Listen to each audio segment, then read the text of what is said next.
Hi friends, Karthi Revathi சீரியலை பற்றி தான் நம்ம இந்த வீடியோக்குள்ளே நம்ம பார்க்க போகிறோம். வாங்க நம்ம வீடியோக்குள்ளே போகலாம். சாமுண்டீஸ்வரி ரேவதி அவங்க ரோகிணி இருக்கிற ஹாஸ்பிட்டலுக்கு வந்துருந்தாங்க. வந்ததுமே அவங்க சொல்லிட்டு இருக்கிறாங்க, என் பொண்ணுக்கு நீங்கள் எதுவும் செய்யலை அப்படிங்கும்போது, இல்லைங்க நீங்கள் கொஞ்ச நேரம் மட்டும் கழித்து வந்திருந்தீங்கன்னா கண்டிப்பாக அவங்க சொன்ன மாதிரிக்கே நாங்கள் செஞ்சுருப்போம். ஆனால் நாங்கள் எவ்வளவோ எடுத்து சொன்னோம்.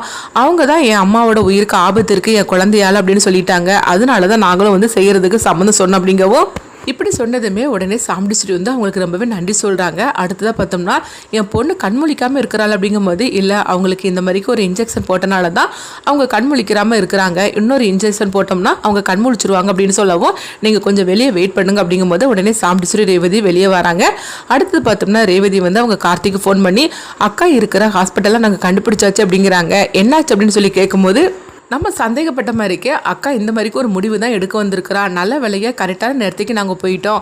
அதனால தான் அக்காவுக்கு எதுவும் நடக்கலை அப்படின்னு சொல்லவும், சரி நாங்கள் உடனே அங்கே ஹாஸ்பிட்டலுக்கு வரோம் அப்படின்னு கார்த்தி சொல்லும் போது, இப்போ மயில்வாகனம் என்னாச்சு அப்படின்னு சொல்லி கேட்கவும், உடனே கார்த்தி சொல்கிறாங்க. இது கேட்டதுமே அவங்க மயில்வாகனம் நல்ல வேலையாக அத்தையும் ரேவதி சரியான நேரத்துக்கு போயிட்டாங்க. அப்படி மட்டும் இல்லைன்னா என்ன நடந்திருக்குன்னு நினைக்கும் போதே பயமாக இருக்குது அப்படின்னு சொல்லிட்டு இருக்கவும், அடுத்ததாக பார்த்தோம்னா ரோஹிணியை வீட்டுக்கு அழைச்சிட்டு வராங்க. அழைச்சிட்டு வந்ததுமே சாமுண்டீஸ்வரி கேட்டுட்டு இருக்கிறாங்க, எதுக்காக இப்படி பண்ண, என் மேலே இருக்கிற பாசத்தில் நீ இந்த அளவுக்கு நீ போவேன்னு சொல்லி நான் கொஞ்சம் கூட எதிர்பார்க்கவே இல்லை அப்படின்னு சொல்லிட்டு இருக்கவும், அப்போ ராஜராஜனும் மயில்வாகனும் சொல்கிறாங்க, கார்த்தி மாப்பிள்ளை மட்டும் இல்லைன்னா கண்டிப்பாக உன்னை சரியான நேரத்துக்கு போய் நம்ம அழைச்சிட்டு வந்திருக்க முடியாது.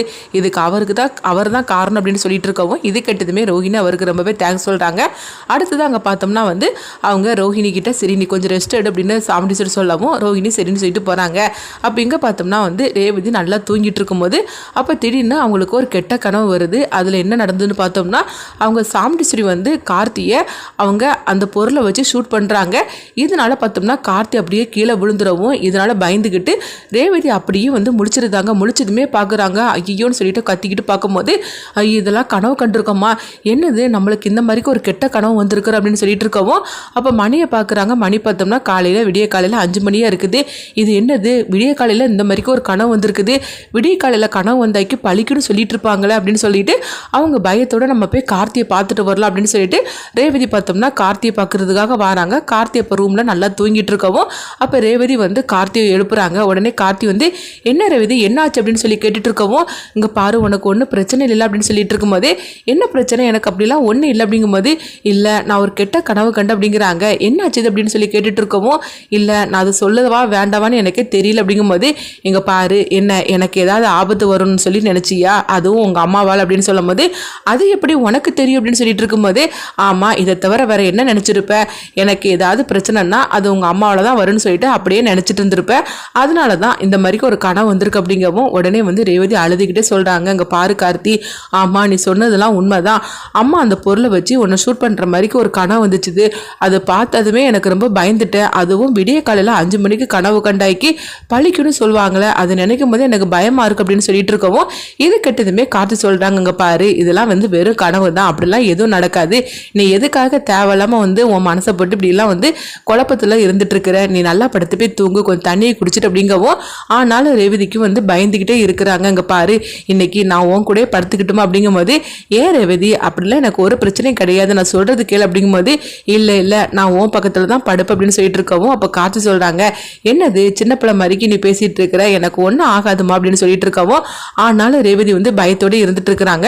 அடுத்து இங்கே பார்த்தோம்னா கார்த்தி நினைக்கிறாங்க, ரேவதி ரொம்ப பயத்தில் இருந்துட்டு இருக்கிறா அப்படின்னு சொல்லிட்டு அவங்க நினைக்கவும், இங்கே பாரு ரேவதி நீ நினைக்கிற மாதிரிலாம் எனக்கு எதுவும் நடக்காது, நான் சொல்கிறத கேளு அப்படின்னு சொல்லிட்டு அவங்களுக்கு ஆறுதல் சொல்லிட்டு இருக்கிறாங்க. அடுத்த நாள் காலையில் விடிஞ்சதுமே ரேவதி அதே நினப்பில் இருந்துட்டு இருக்கவும், இப்போ கார்த்தி கேட்குறாங்க, என்னது காலையில் கண்ட கனவை பற்றியே நினச்சிக்கிட்டு இருக்கிறேன் அப்படிங்கும்போது, ஆமாங்க அப்படின்னு சொல்லிட்டு இருக்கவும், எனக்கு அப்படிலாம் எதுவும் நடக்காது ரேவதி, நீ ஒன்றும் கவலைப்படாத அப்படின்னு சொல்லிட்டு இருக்கவும், இல்லைங்க எனக்கு என்னமோ பயமாகவே இருக்குது, நம்ம 2 பேரும் கோயிலுக்கு போயிட்டு வரலாமா அப்படின்னு சொல்லி கேட்கவும், சரி ரேவதி நீ சொல்கிற மாதிரிக்கு நம்ம 2 பேரும் கோயிலுக்கு போயிட்டு வரலாம் அப்படின்னு சொல்லிட்டு கார்த்தியும் கோயிலுக்கு கிளம்பி போகிறாங்க. இங்கே பார்க்கும்போது ரோஹிணியை தான் காட்டுறாங்க. அப்போ சாமுண்டீஸ்வரி ரோஹிணிக்கு ஜூஸ் கொண்டு கொடுக்கும்போது, என்னம்மா உனக்கு ஒன்றும் பிரச்சனை இல்லை அப்படிங்கும்போது, எனக்கு எந்த பிரச்சனையும் இல்லாமல் அப்படின்னு சொல்லிட்டு இருக்கிறாங்க. இங்கே பாரு ரோஹிணி நீ நல்ல மாதிரி குழந்தை பெற்று எடுக்கணும், நம்ம வீட்டுக்கு வரக்கூடிய வாரிசாக்கும் அப்படின்னு சொல்லிட்டு இருக்கவும், இதை பார்த்தோம்னா சந்திரகலை ஒளிஞ்சு நின்று பார்த்துட்டு இருக்கிறாங்க. அப்போ உடனே சந்திரகலை நினைக்கிறாங்க, என்ன இந்த வீட்டுக்கு வாரிசுன்னு பெற்று கொடுத்துருவியா என்ன, நான் தான் விட்டுருவேன் அப்படின்னு சொல்லிட்டு நினைக்கவும், கொடுக்கவும் அடுத்துதான் இங்கே ரேவதியும் கார்த்தியும் கோயிலுக்கு வராங்க.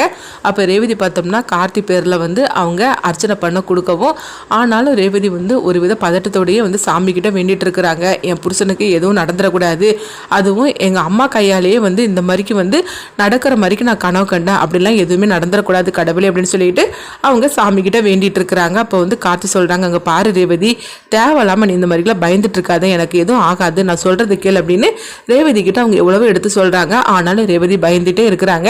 இந்த மாதிரிக்கு சமயத்தில் தான் அங்கே வந்து ஒரு பிரச்சனை வந்து ஆரம்பிக்குது.